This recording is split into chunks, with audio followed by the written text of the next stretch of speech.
Headphone highlights. Hello, Master Marslander, and this is the Opal Audio Ambrosia Maple. Look, I'm doing a terrible job. There you go. Look at this thing, man.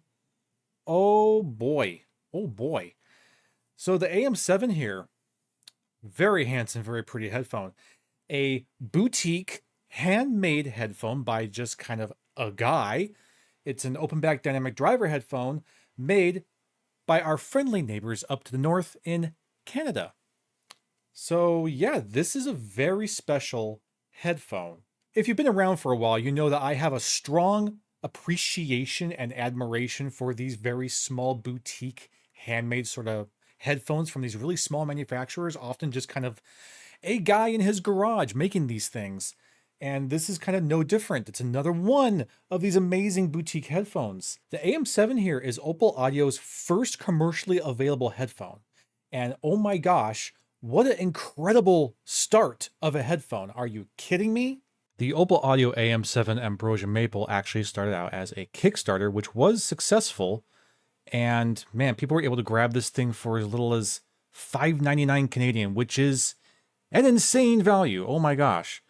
But yeah, he successfully ran this campaign, and now you are able to purchase the AM7 from the Opal Audio website, which is opalaudio.ca.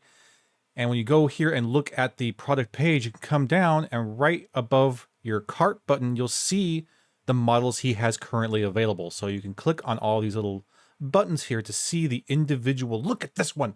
Oh my gosh, that's so pretty. From the nature of the maple wood, no two AM7s are ever going to look alike. So he's actually gone through the trouble of photographing every version he has available so you can pick out one that actually suits the look and need that you have. So here is where you would go if you wanted to get one for yourself. And of course, there are links in the description. So we're going to have to wait and see how well the AM7 competes with some other boutique headphones that we very much love here on the channel, but also I got some mainstream headphones that I'd like to compare it to as well. What I can say though, when it comes to boutique handmade headphones, this beautiful headphone, it comes in at almost half the price of other boutique headphones that I know and I love, which makes this potentially one of the best value boutique handmade hi-fi headphones I've ever seen.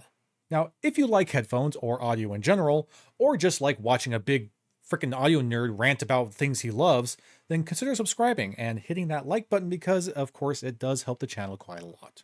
What a beautiful headphone. Look at this thing. It is lovely.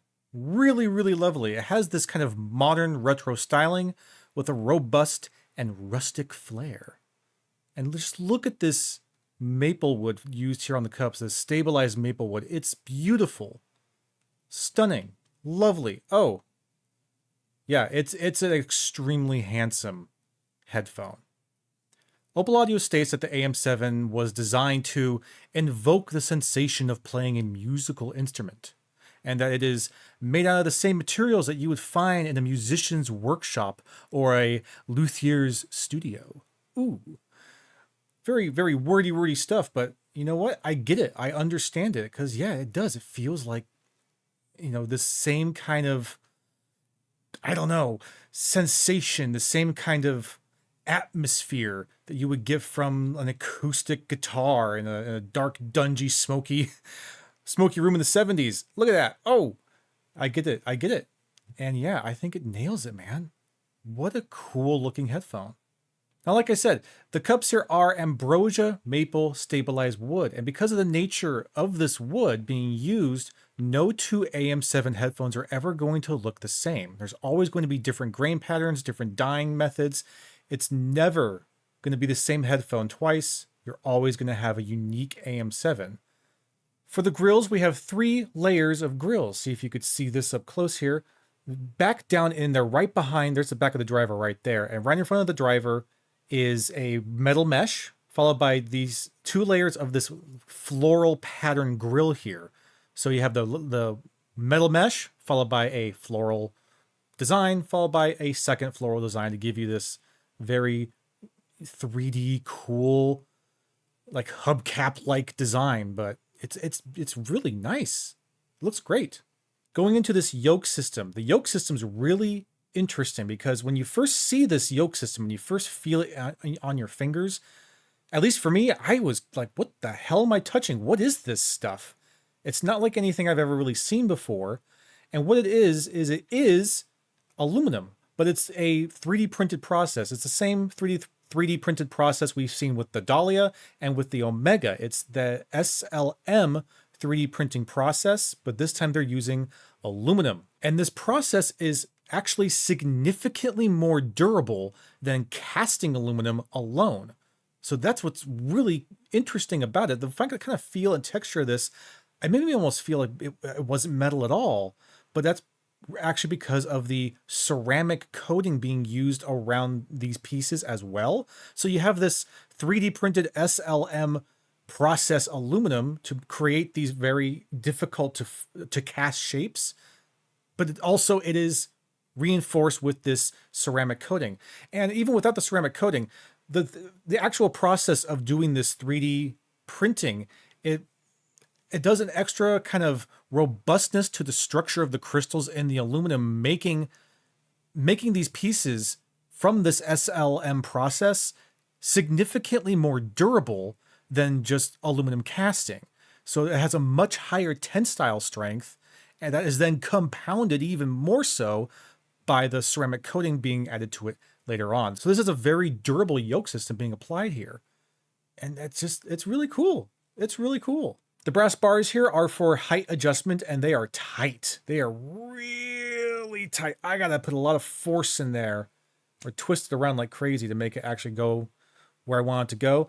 You can, of course, adjust the tension from that little screw bit right there, but it's a very tight, very firm, very, again, just robust and well solidly made piece of machining that does a phenomenal job for its purpose of height adjustment.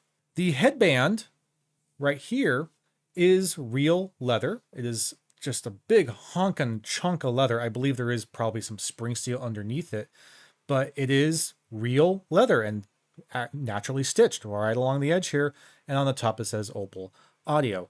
This leather feels great, smells great if you're into that, but also it's a little pliable. So I can kind of like bend the headband around a little bit. And this is important when it comes to clamp force. We'll talk a little bit more about that when we get to comfort, but you can pretty easily bend this headband to kind of give you more clamp force or less clamp force. Underneath the headband is a comfort strap, little simple leather textured comfort strap here.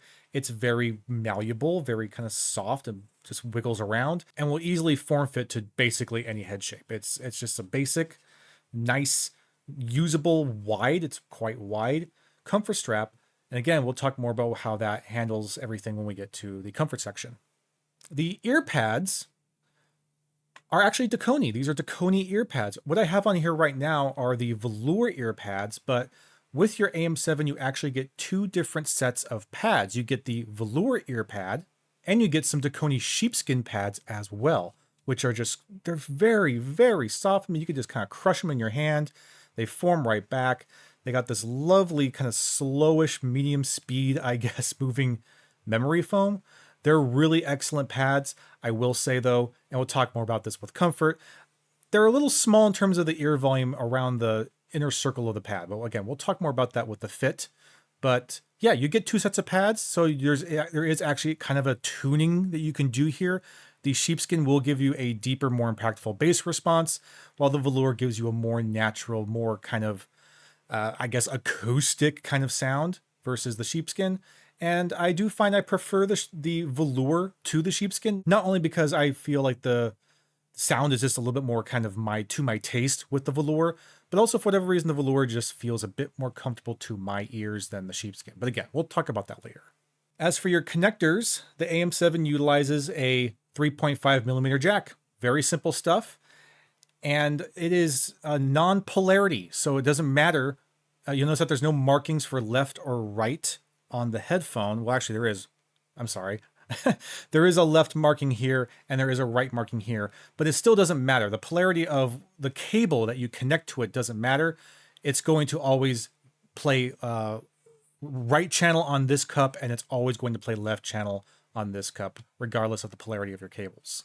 What I will say here as maybe my one criticism of the design of this thing, because it is a beautiful headphone, but where this connector sits, it kind of, I don't know, it annoys me a little bit, because you see how it has this angle here where it kind of comes out the side of the cup and then starts to point it forward. You would expect the cable to insert and follow the line of that connecting portion right there, that port, but it doesn't. The way that this is housed together, you plop it in and it's just like, it's just a little kind of kinked a little too far down. I wish that it followed the line. That's just my design brain, but you know, it's fine. It doesn't obviously affect the quality of the headphone, the sound quality of it or the build quality of it. It's just a little design thing that in the future, if they were to improve on the headphone, that's something I'd like to see, where if they're going to have this separating housing for the connector, let the connector follow in line just to make things a lot more aesthetically pleasing and cohesive, I guess. So again, really nitpicky stuff, but that's my design brain. The AM7 sports 40mm dynamic neodymium drivers, has 32 ohms of impedance and about 113 decibels of sensitivity. And the whole headphone comes in at about 360 grams for weight. So actually a fairly lightweight headphone of this full-size design. With your AM7 is a pretty solid accessories package, including this very nice 1.5 meter long cable. It's a very kind of IEM sort of aesthetic to this cable. It has this lovely, lovely braiding to it. I'm going to zoom in so we can really get a closer look on this. Starting with your headphone connectors, we have these dual entry 3.5mm that are just these kind of simple black connectors, but have a carbon fiber accent with them as well. And you'll see this mimicked throughout the cable and all of its connecting points. So it's a very consistent aesthetic going on here. The cables split into these, looks like 3 or 4 weave cables that then come down to the splitter, and then the splits come together for this really lovely woven cable. Look at this. This is great. This is lovely. It feels excellent in the hand. There's no memory retention issues. It's very soft. It drapes. It's an excellent cable. You never have to worry about it tangling up or anything like that. And then here on the amplifier end, we have a simple 3.5mm, again, with more of that carbon fiber there on the connector. So you have 3.5mm connector for the amplifier, but also included, of course, is a 1/4-inch adapter. It just kind of clicks on right there. So now you can do 1/4-inch as well. You also get, as I showed before, not just one set of ear pads, but 2 sets of ear pads. Both are Dakoni velour pads, which I have installed here, and then the Dakoni sheepskin pads, which I have here as well. So again, you get 2 sets of pads, which gives you some tuning options, and they're both great. They both feel amazing. Personally, I do have a preference for the velour. I feel like the kind of extra bass response you get from the sheepskin is a little bit unnatural, a little bit bloated, at least for my taste. And I really do prefer the more kind of precision and articulation that I get with the velour. And to keep all of this together, you get this very nice branded canvas bag. Just a simple drawstring bag, but it's brown, matches the colorway of the headphone. Opal audio right there with your little maple leaf. It's a nice bag. I have no complaints about the bag. Just a simple canvas bag, but it does fit the aesthetic very well. It's a very handsome package. So it's well made and certainly very, very handsome, but how does it feel? What's the fit? What's the comfort like for the AM7? And it's freaking amazing. It is an extremely comfortable headphone. It's pretty lightweight at 360 some grams for a full-size headphone like this. And man, the thing about it though, like I mentioned with the headband, you can kind of adjust the tension, adjust the clamp force of the headphone by manipulating the headband here. And as a result, I'm able to kind of get this headphone to fit exactly as snug or loose as I want. So it's this perfect balance that you can kind of manage, you can manipulate to get an almost perfect fit. This is incredibly comfortable. And it's because I've taken time to really kind of fuss with it, to really adjust how things are kind of putting pressure on me or I guess lack thereof, I mean. And kind of what I mean by that, the shape of these ear pads, and they're a little bit, they're a full-size ear pad. My ears completely covered, and they're definitely an over-ear headphone, but they're not gigantic pads. And because they're not gigantic, and because they're not, oval shaped or coming down to a point or anything, I'm not getting any pressure points on my jawline, which is a pretty big plus. But likewise, I'm not getting any pressure anywhere. There has to be some amount of clamp force. That's what's kind of keeping it on my head. But it is so easy to just get it exactly where you want it, to the point where, yeah, it's not going to fall off my head, but it's also not squeezing my brain out of my ears. Man, it's so cozy. It's such a cozy headphone. My goodness. The comfort strap, this kind of little leatherite comfort strap they have around the top, it's so pliable. It's so like loose and soft. It fits the shape of my head perfectly. It has no problem. Even when I'm wearing a hat right now, it just forms around the hat. No problem.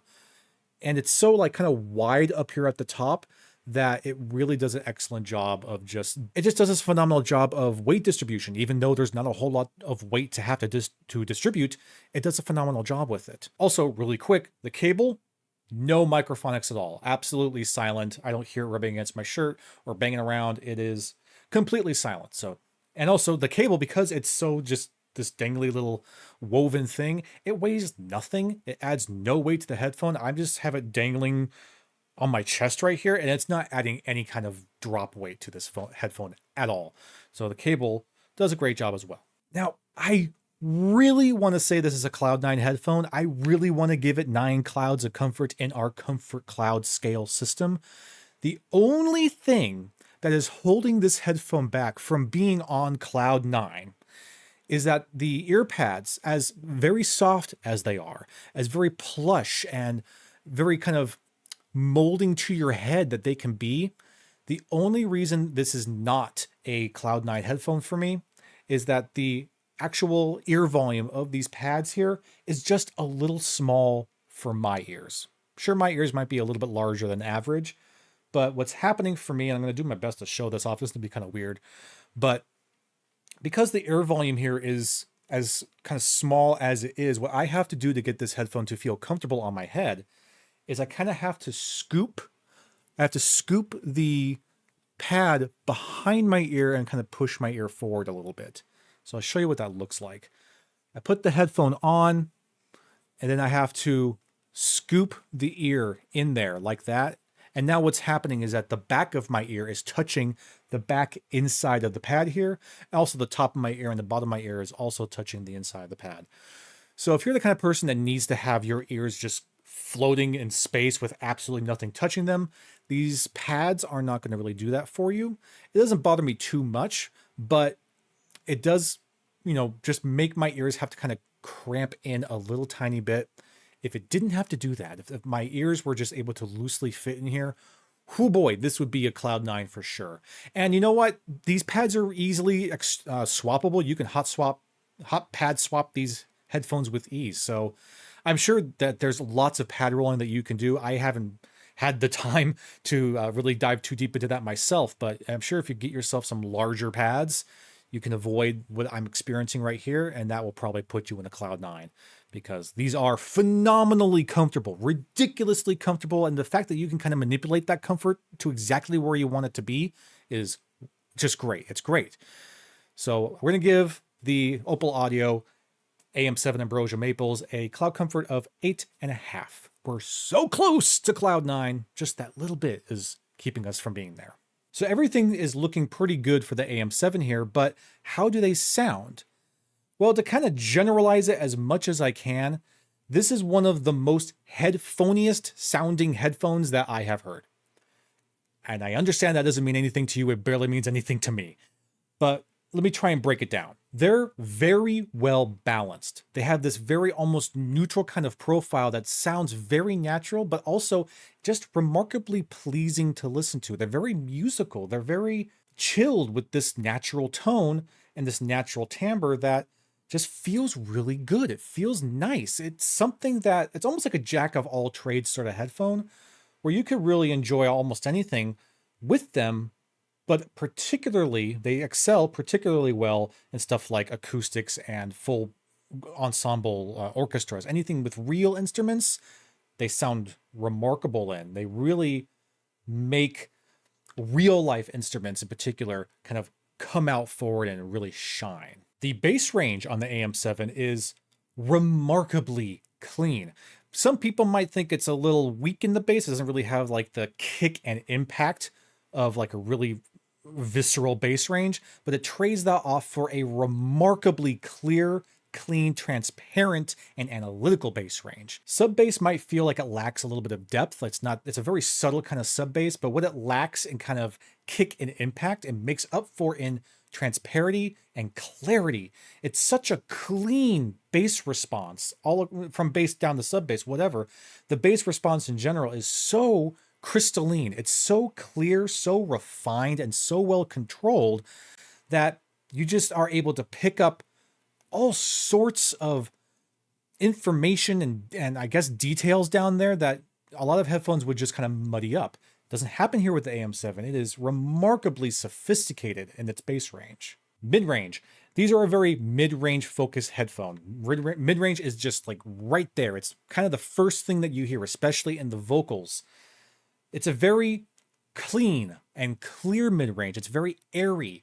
It's not maybe the most like gigantic mid-range. It doesn't sound like it's enormous and huge with a whole bunch of like Z-axis layering, but it's just a very focused mid-range where you are able to, with total ease, identify every instrument, understand where it is, and clearly hear it. Everything is really well separated in terms of those the instruments being able to come out and really shine on their own. Nothing's kind of muddied together. Everything, you hear it all. You hear everything and it all stands out and you're able to appreciate every little bit of the ensemble.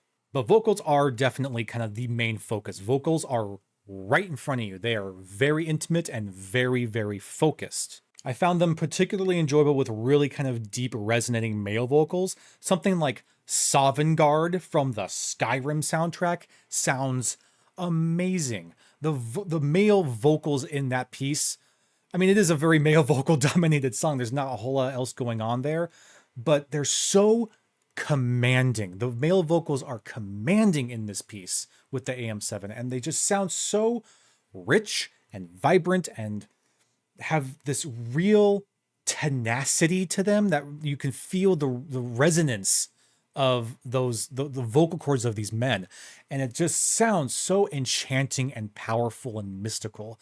Wonderful experience on the AM7. Going up into the high mids, there's a nice sort of subtle shimmer happening, but it's very well controlled, very corralled up in that higher end so that there's no sibilance and no shoutiness. So like really peaky female vocals never got fatiguing for me with this headphone. It does a really phenomenal job of keeping things pleasant while also still very kind of natural and accurate. And then the treble range, it does sparkle and it does flutter, but again, very well controlled. There is a clear roll off happening, not a full on cutoff, but it is just smoothly rolled off at the top end. So you're not getting anything really, really spicy or fatiguing. It's just a very easy to listen to treble range.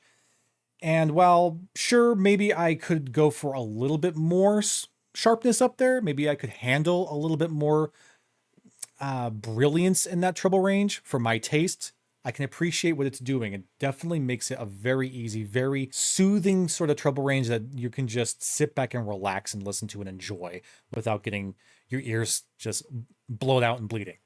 In terms of soundstage, it's pretty good staging. It's kind of a middle of the road soundstage, not too wide, nor is it too narrow. And it gives you a good spacious sort of presentation while also making sure everything is close enough that it stays in focus.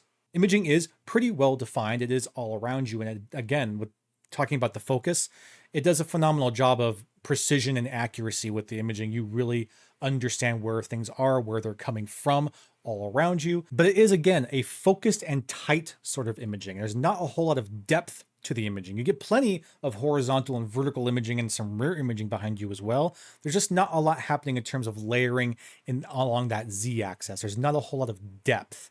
So everything's kind of like corralled in this very specific circle sphere around you, where things beyond that point don't sound like they're way out there. They're just kind of, they're here, focused and tight so you were able to hear them clearly and accurately. Dynamics for the AM7, given the right material, can be aggressive and intense, while also at the same time very kind of subtle and nuanced.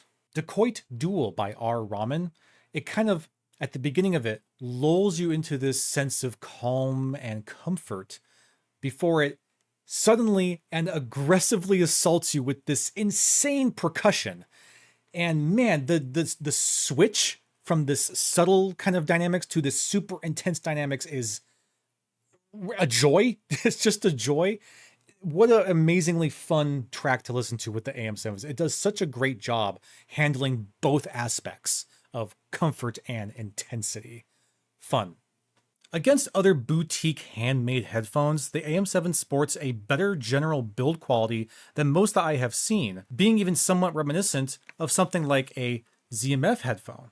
But comparing the AM7 to higher-end boutique headphones like the Hi-Fi for All Dahlia here, a very, very special headphone, the AM7 isn't quite able to keep up regarding the kind of extra attention to detail of build quality in this, nor is it able to keep up regarding kind of resolution, detail retrieval, or dynamic range and impact. So it's not really comparable to, a headphone like the Dahlia, but it's also almost half the price of the Dahlia and many other boutique headphones that I have heard, which is making the AM7 here maybe the best value handmade headphone that I know of.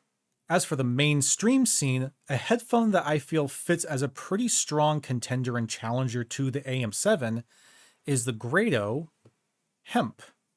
Both headphones are dressed in a similar kind of rustic and robust fashion, both are open back dynamics, and both have these unique cup designs that ensure a one-of-a-kind look and feel. Also, both come in at well under $1,000. The Hemp is a much warmer, much wider sounding headphone with a more spacious and layered presentation, while the AM7 is more evenly balanced, more controlled, and a bit more intimate. Vocals in the Hemp are velvety and creamy. They're lovely, while the AM7 tightens things up and captures more actual tone variance than the Hemps. The Hemp, while gooey like honey with a pleasant smoothness to its sound profile, does offer, I would say, a little higher general resolution than the AM7, presenting some finer details, if not a bit unnaturally warm in those details. The AM7 in exchange maintains a much more balanced, neutral kind of tuning with more kick and energy in the high mids and treble for sure, as well as a much more tamed and calculated low end, where even though the Hemps over here are so much more warm and gooey and bombastic, the control of the bass range with the AM7s actually makes the bass range in the AM7s more revealing, more transparent, and a bit more refined. The Opal Audio AM7 is an incredibly handsome headphone, and it really kind of embodies the handmade boutique headphone scene, both in its design and its beauty, and in its kind of really precise and pleasant sound. And it manages to do this coming in at almost half the price of its boutique competition, which is insane to me. Really, really wild stuff. And that's all well and good, but now we have to ask the question, does the Opal Audio AM7 Ambrosia Maple belong on the headphone wall? It was admittedly a bit of a struggle to kind of categorize this headphone and identify where it would go on the headphone wall if it were to make its place on the wall. Like, where would it belong? What kind of category does it fit into? Because, yeah, it is definitely a handmade boutique headphone, but the other boutique headphones that I have on the wall right now are, one, quite a bit more expensive than this, so that's not really a fair comparison. And also, they approach sound in a pretty different way than the AM7 does. So trying to put it up on the wall next to something like the Bokeh or the Hi-Fi for All Dahlia just doesn't seem fair. It's not really fair to put it up against the likes of those Titans, which are amazing.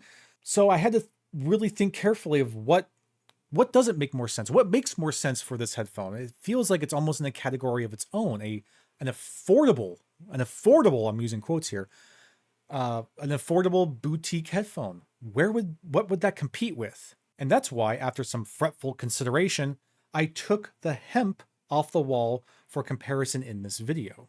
I do think that there are some pretty strong similarities between these two headphones. You know, the open back dynamic drivers, unique cup designs that are kind of a one-off, and they both have this, you know, rustic and robust sort of industrial design to them that is going to be pleasing to, you know, kind of a very niche sort of person. Where they really differ, though, is in sound quality, with the hemps being extremely gooey, gooey, warm, and pleasing, and the AM7s being more focused and analytical. I do think, and I might be alone on this, I don't know, but I do think that when it comes to looks, the AM7 kind of definitely wins here. It absolutely is the more beautiful, handsome headphone between the two, and it is a lot better built than the hemps, and significantly more comfortable than the hemps. But the thing about the hemps here, the thing about these gosh darn Grado hemps, is that despite their many flaws, of which there are many, despite all that, the sound that comes from these, I just love. I just adore how these sound. So I think what I really have to decide here at the end of this video is whether or not the sound profile of the Grado hemps alone is enough for it to stay in its position on the wall, or if the AM7 brings enough to the table to dethrone the Grado and earn a place center stage on the wall.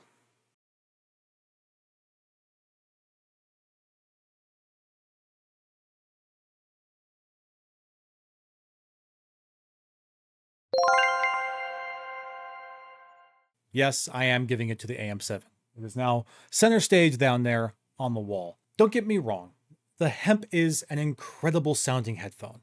It is one of the most pleasing, relaxing, and enjoyable sounding headphones I've ever owned.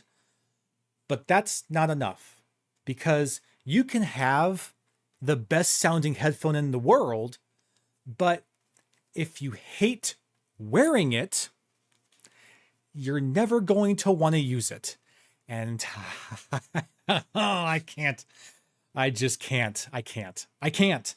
And that's why, you know, the hemps are wonderful and lovely. I love you, but you are going to have to be retired with honor. So thank you very much to the Grado hemp for your years of service. We appreciate you, but we're going to let the future of the affordable boutique headphone take center stage for now. So again, if you would like to get an Ambrosia Maple AM7 for yourself, links in the description to Opal Audio's website. I also will take a moment here to mention that the owner, Oliver, and super crazy nice guy. I've been chatting with him in preparation for this video. What a great guy. Great customer service there as well. So if you're interested, again, check out the links in the video. That's about it. I hope that you enjoyed this. I'll see you again soon.